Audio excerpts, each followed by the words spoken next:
Okay, how's it going, everybody? Just doing this test with Lizard. So, just in two games, $4 high stack and $1 high stack. $4 an hour in, sitting on 11,000, and the $1 is a couple of hours in. So both hands here we're sitting in position. What I've been trying to do throughout the games is just play small pot poker.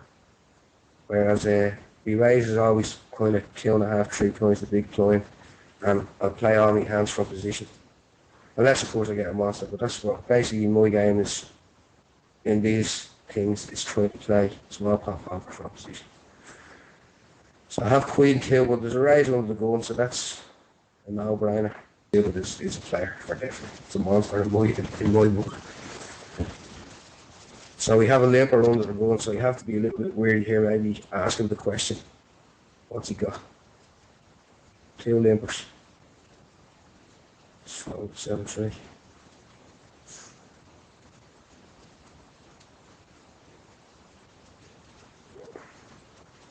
Particularly raise it up here and ask the question, see what the story is. We got 400 in the pot, so stick 400 in. Probably should be betting more here, but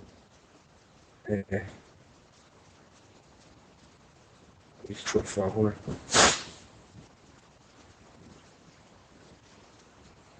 So what's happening? See what the limper under the gun is the person that I want to really see what the story is with, because sometimes they can be strong, and sometimes they can just be limping in with shit, you know. But it's something that's changed a lot in poker. In my book, is under the gun play.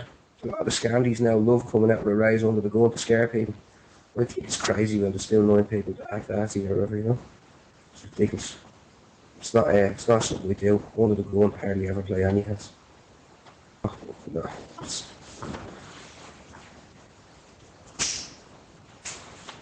So here we go, flop the flush draw. Happy with my hand here. Very few things I'm following here. So I'm going to stick out a bet. It has to be 1,000 if I'm going to shake anybody off the pot. See what happens.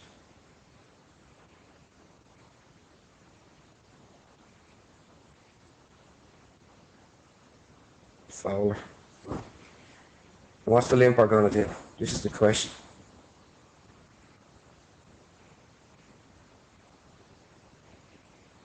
Okay, so you hit the turn. You have the flush draw.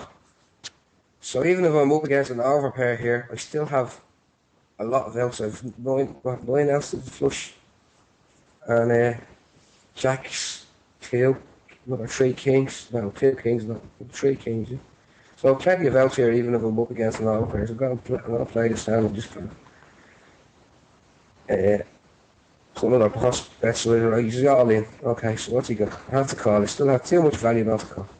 Sick. Still have outs to the flush. Down here. Nice hand. He played it well. The call was good.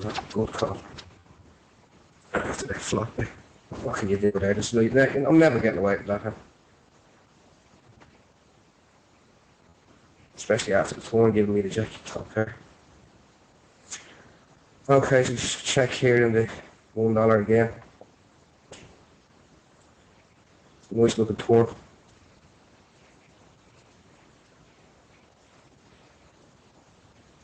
So he's leading out with 600. He looks weak. He looks very weak. I'm going to raise him with it. See what he does.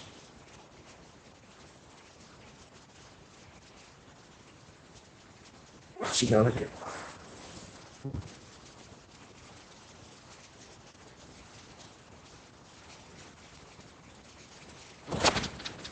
Phil Cocker. Good position there. Could have put it out there for feeling. It's not worth it. Okay, so he's not putting me all in, so we have to call here. Probably behind here now. This stage could be anything good, but I have to call. It's too much in the pot. There's too much value in the pot now with 9.5 grand. So we'll make sure to go on each, so definitely call. You're behind. That's the way it goes. What's he got?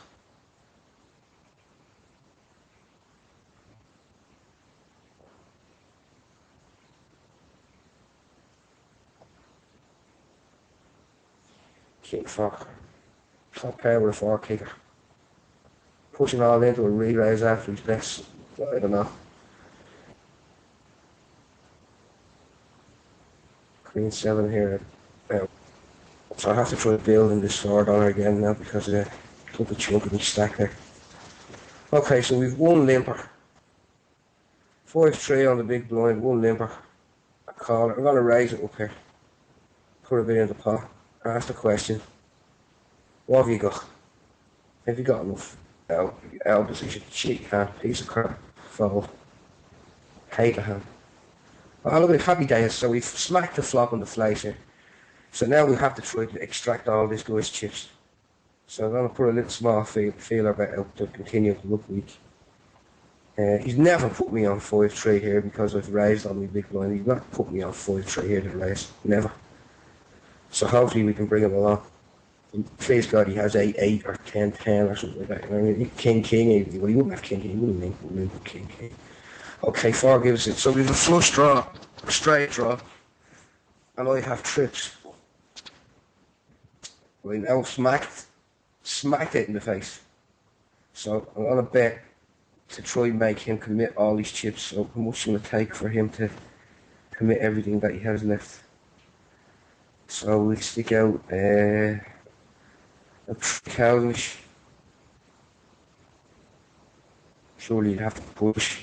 If he's taking a call, if he's calling 3,000, he should be pushing. He's not. What's the point in having to make it? Yeah, 3,000. Could have 7-7, but like if he has, so be it, you know what I mean? So hopefully he pushes it. Just a call. What's he got? What's he calling me? Oh, God knows. Maybe 8-8, 10-10. But like that's lovely. That's big time employed odds there for you, you know what I mean? 5-3, people will tell me I'm a mucker for raising on fight with 5-3, but like I don't think so. It's all about perception in my book, like about giving people the false perception of what you have. Of getting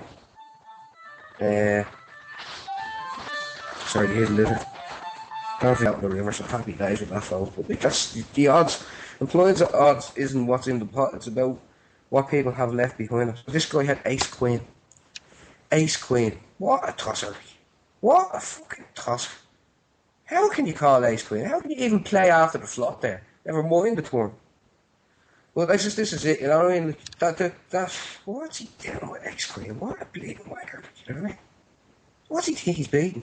He thinks I'm coming at him with like ace jack. Anyway, so this is what can you do? What can you do?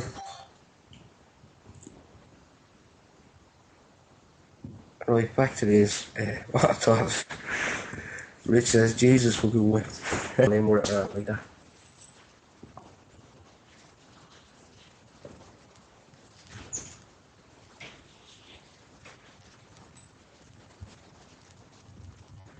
$375.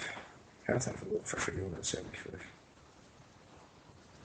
It's a limpy rise, you have to be wary of this. Let's check here and see what he does. Maybe a bit better.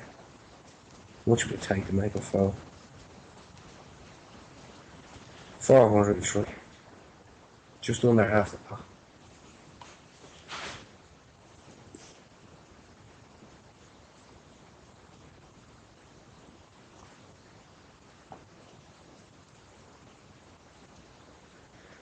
What's he gonna do? So obviously if we're re-raised here, we just fold. You know what